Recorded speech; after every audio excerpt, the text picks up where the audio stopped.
Hi everyone, I hope you're keeping safe. Another video from me today, one I've been meaning to do for a while.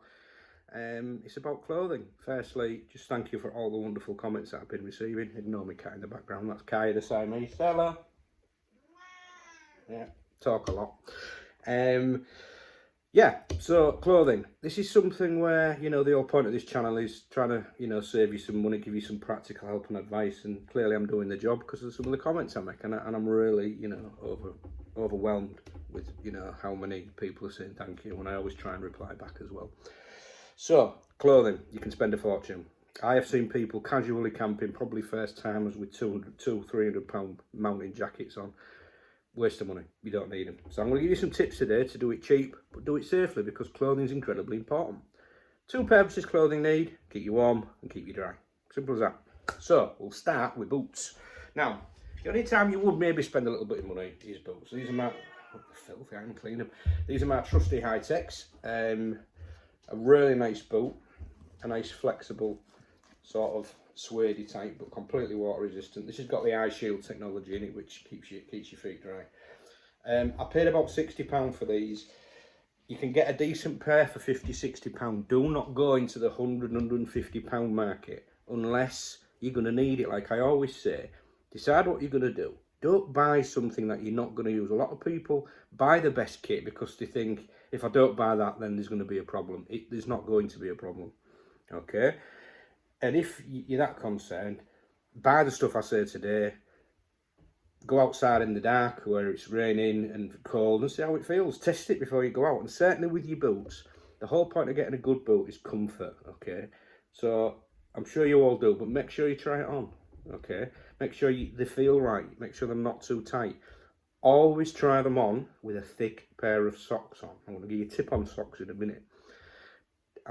I had a friend who tried a fantastic pair of boots and then he came out with us, and because he wore thick socks, he ended up with blisters because there wasn't enough room in the boot. It was snug. A good boot should be able to be pulled in and nice and snug, but not tight on the toe, because if you're going to be doing a lot of walking, you're going to get blisters. But I'm going to give you a tip about that, okay? So, look at your boots. Don't fall for expensive brands. If you're not rock climbing, you don't need rock climbing boots. If you're not going to be trekking 20–30 miles, you don't need the £200–300 sets of boots that you can buy. But get a pair that you love and they feel great. And I'm sure you know this, but wear them a lot before you go away. All right, because if you're going to be doing a lot of walking, you want to get them wore in. So, hats. Why do you need a hat?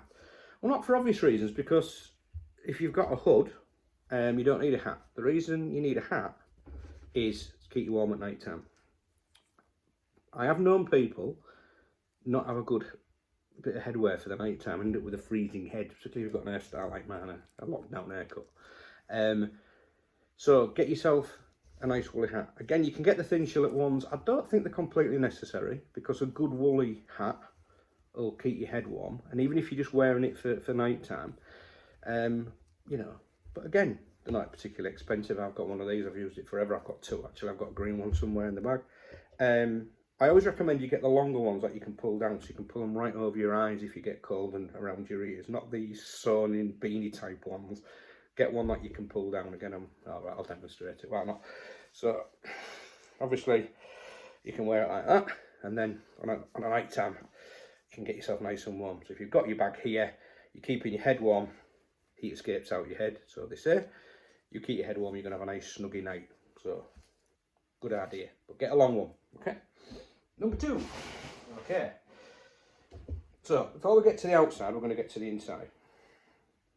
Thermals are a very good idea, and you're probably saying, oh yeah, Sean, we all know that. But, you can get the woolly thermals, which are like a cottony brushed wool, and they just soak in sweat. They're not good. So what I invested in is a pair of, basically, it's a spandex mix, I think these are, aren't they? I'll tell you in a minute.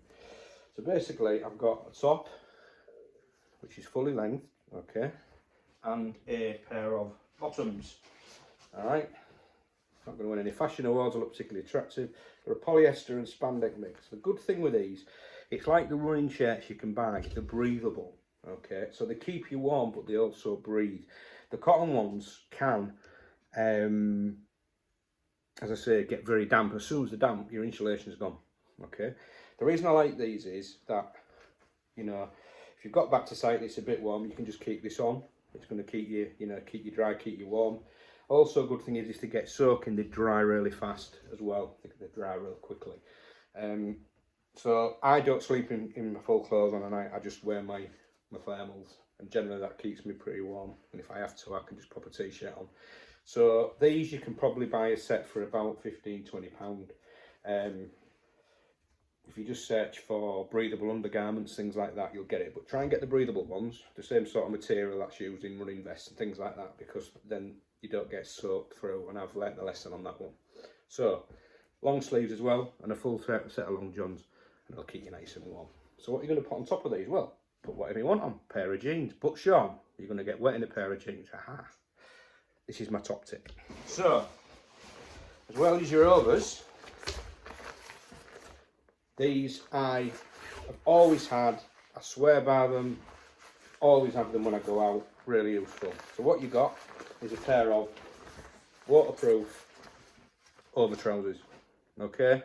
Seen people hiking in jeans, great till you get wet.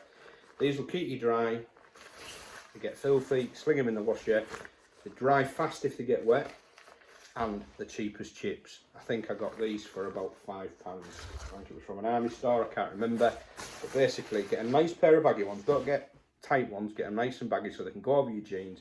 You can wear them, you can fall in the mud, you can sit on mud. When you get back to camp, take them off and you're clean. So to go with that, and I'll show you that in a minute, is one of these. Same thing. This is a jacket, same material, but also with a built-in hood. Incredibly handy to have, always have a built-in hood, because your cap's not going to keep you dry unless you get a waterproof one, which is no point, it's expensive. So basically you can wear this with your hood and your bottoms, and you can cover them up. But here's my top tip. It's all about layers camping, guys.